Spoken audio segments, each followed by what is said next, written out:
and I've just been actively involved as a speaker for the program and making sure people know about it. And I'm actually right now looking into starting my own I Have a Dream program at Sea Pleasant. Oh, you're going to start your own Have a Dream program? Yes, and you're the first person I've told publicly. Is that but right? yes, we are in the process. Congratulations. Thank you. Right. Thank so you. you see how well the program works. That's because right. you were part of it. That's right, because we hear so many negative things about our school system, but I'm living proof that our school system can and does work. We heard negative things about our school system back then, but we were able to make it work. And I'm running for state delegate because I want people to know that Prince George's County has a lot to offer, and we can and will achieve whatever our goals are.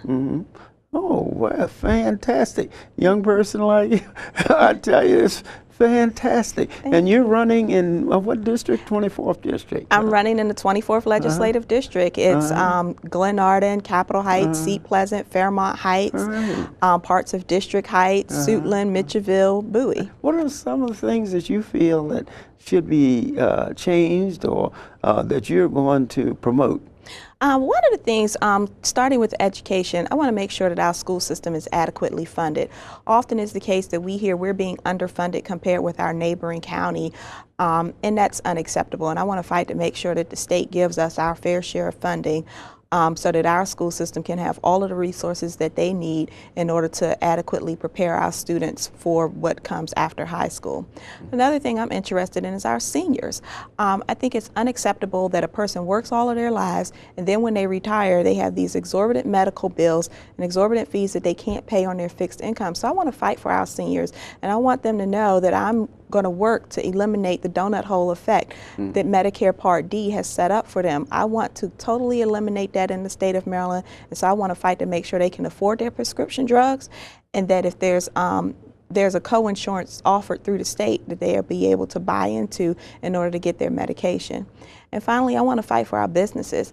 I want businesses to come here, to stay here, and to live here. When business owners come here, I want to create incentives for them to live in our community, to reinvest in our community instead of taking our hard-earned dollars and running out of the state of Maryland with them. So I want to create incentives to keep our business owners right here in Prince George's County.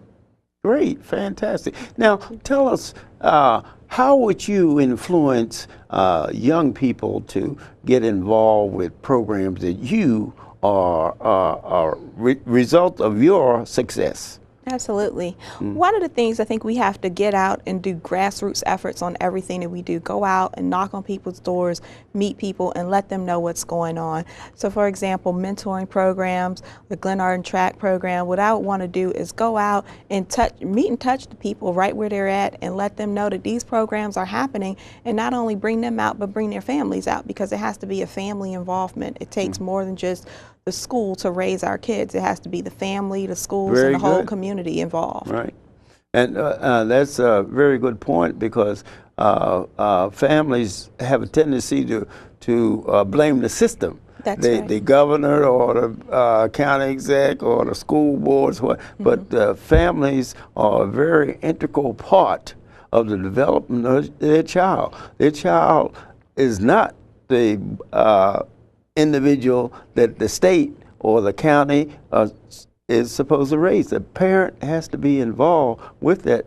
And I think most of the time that is the problem with most school systems, is the parent have a tendency, because they pay taxes, to put all the weight of the education on the state or government. Absolutely. And it really, they need to really change that approach, because they have an obligation. In fact, they have that child for 4 years before the school even see them. That's right. That's right. And they have them for the remainder of the day. Kids are only in school at a maximum 8 hours a day. And so what are they doing with those other hours? They're at home with their families. Right. When I was growing up, it was unacceptable to not do homework or to not go to school. My mom worked 2 and sometimes 3 jobs to make sure we had everything we needed, because she was a single parent. But we knew to do our homework and leave it on the refrigerator, so whatever time she got home, she was checking our homework and making sure it was done. She didn't use the excuse of single family. No, See, absolutely not. Right. But some families, they do that. You know, well, I don't have time. But the idea is that you have an obligation to that child, and the time and effort, you should think about that prior to having a child. Absolutely. If you don't want to go through those things, then the young people need to know just having a child doesn't make you a responsible adult. Amen.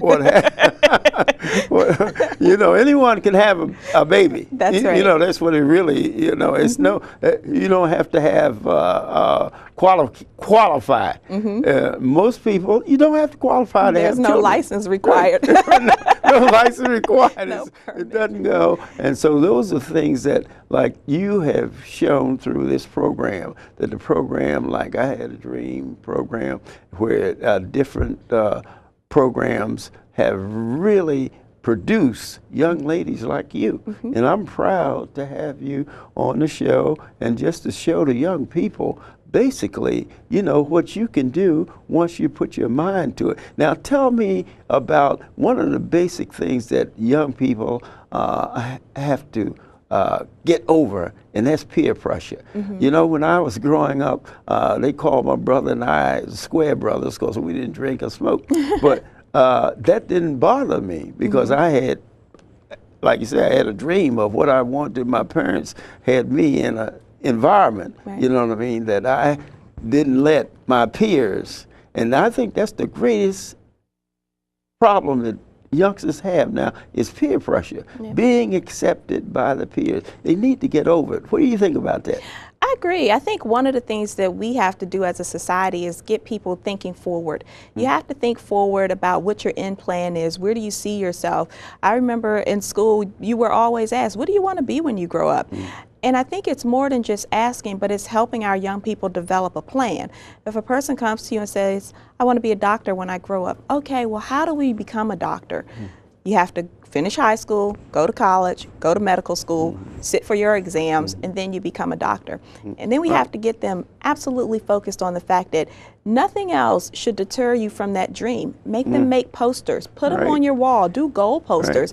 We did whatever it takes. Well, I want to thank you for being on the show here. Thank you. And Tiffany, and I'm very proud to see a young person like you getting into the political system, and that's what you have to do. You have to get involved early, and then which you're doing. And I'm very proud of the program that you're part of, proud of the fact you're a University of Maryland graduate, you're an attorney, and you have your own business. Thank you. Okay, see you next time.